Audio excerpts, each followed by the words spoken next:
Mana qish fasli yaqinlashyapti. Har yili qishda qanchadan qancha ayollar yosh go'daklari bilan kasalxona koridorlarida yotmayaptimi? Nima sababdan? Endi svet yo'q, gaz yo'q, meni aybim nima deyishingiz mumkin. Bizning aybimiz birodar, faqatgina o'zimizni qornimizni o'ylab, o'zimizga g'amlayotganligimizda.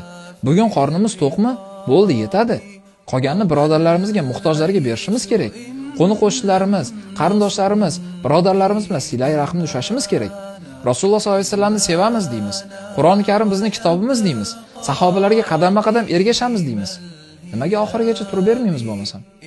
Bugun jamiyatda nochorlar, miskinlar, yetimlar, bevalar nimaga ko'payyapti?